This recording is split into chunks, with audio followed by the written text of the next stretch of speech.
कृष्ण।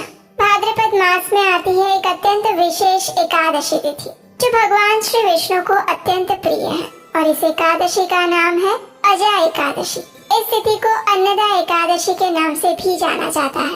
तो चलिए चातुर्मास की इस अत्यंत पवित्र और परम मंगलमयी अजा एकादशी की कथा का श्रवण करते हैं।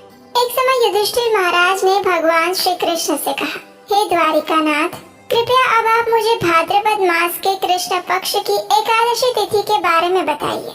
इसका नाम क्या है, इसका पालन कैसे करना है और क्या प्राचीन काल में किसी ने इसका पालन करके पुण्य अर्जित किया था? तो इसका उत्तर देते हुए भगवान श्री कृष्ण कहते हैं, हे राजन, भाद्रपद मास के कृष्ण पक्ष में आने वाली एकादशी का नाम है अजा एकादशी। इस एकादशी व्रत करने से सभी पाप नष्ट हो जाते हैं। जो मनुष्य इस एकादशी तिथि के दिन पूर्ण श्रद्धा और भक्ति भाव से भगवान श्री केशव की पूजा करके उन्हें अपना ये व्रत अर्पित करता है, उसके पूर्व और वर्तमान जन्म के सभी पापों का नाश हो जाता है। और इस विषय में एक प्राचीन इतिहास भी आता है, ध्यान पूर्वक सुनो।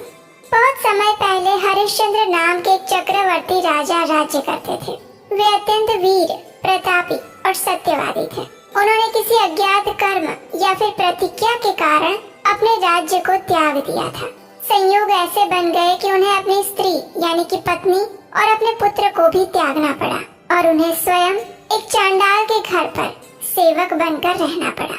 वे चांडाल के घर पर रहकर भी कर के रूप में मृत्यु के समय उड़ाया जाने वाला वस्त्र आदि लेने का काम करते थे। लेकिन इतने आपत्ति के समय में भी उन्होंने कभी भी सत्य को नहीं त्यागा था। वे सत्यवादी थे। कठिन से कठिन परिस्थिति में भी अपने सत्य प्रतिज्ञा व्रत का पालन करते थे और इस प्रकार करते हुए अनेक वर्ष बीत गए। प्रायः उन्हें अपने इस कर्म पर बड़ा दुख होता रहता और उससे मुक्ति प्राप्त करने के लिए वे विभिन्न उपाय ढूंढते रहते। उन्हें हर समय यही चिंता रहती थी कि आखिर वे क्या करें, किस प्रकार पुनः अपनी लुप्त संपत्ति और अपने परिवार से पुनर्मिलन हो सके। इस प्रकार एक दिन वो चिंता में मग्न बैठे हुए थे। उस समय राजा के पास गौतम ऋषि आए। राजा ने उन्हें देखकर अत्यंत विनम्रता से प्रणाम किया और हाथ जोड़कर अपना संपूर्ण दुख वृत्तांत कह सुनाया। दयालु महर्षि गौतम ने आश्चर्यजनित होकर राजा से कहा, हे राजन, आप तो सत्यवादी हैं। मुझे आश्चर्य है कि आप इतने लंबे काल तक इस दुख भरी स्थिति में रहते हैं, लेकिन फिर भी इससे निकलने का मैं एक उपाय आपको बताता हूँ। आप भाद्रपद मास के कृष्ण पक्ष में आने वाली अजा नामक एकादशी का विधि पूर्वक पालन कीजिए। शास्त्रों में बताए गए अनुसार इस एकादशी व्रत का पालन कीजिए।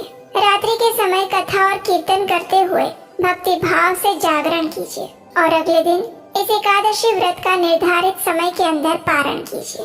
इस प्रकार अजा एकादशी का पालन करने से आपके संपूर्ण पाप कर्म नष्ट हो जाएंगे और इसके प्रभाव से आपका वैभव आपको पुनः प्राप्त होगा।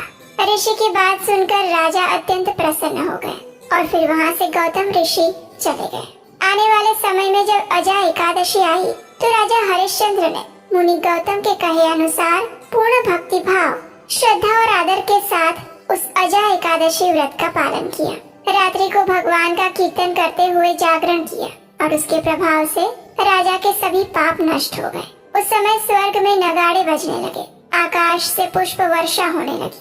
उन्होंने अपने समक्ष ब्रह्मा जी, भगवान विष्णु, भगवान महादेव इत्यादि सभी देवताओं को उपस्थित पाया और उसी क्षण उनका मृत पुत्र भी जीवित हो गया और उन्होंने अपनी पत्नी को आभूषणों से युक्त होकर देखा।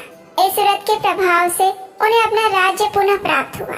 उन्होंने दीर्घ काल तक अपने पुत्र और परिवार के साथ संपूर्ण पृथ्वी पर शासन किया और जीवन के अंत में परिवार के साथ उन्होंने भगवत धाम की प्राप्ति की। हे राजन, ये संपूर्ण अजा एकादशी के व्रत का प्रभाव था। जो भी मनुष्य इस एकादशी का पूर्ण श्रद्धा और भक्ति भाव से पालन करता है और रात्रि में जागरण करके अगले दिन इस व्रत का पारण करता है, उसके पूर्व और वर्तमान जन्म के सभी पाप नष्ट हो जाते हैं और अंत में उसे भगवान श्री कृष्ण की विशेष कृपा प्राप्त होती है। जो मनुष्य इस कथा का श्रवण भी करता है उसके जीवन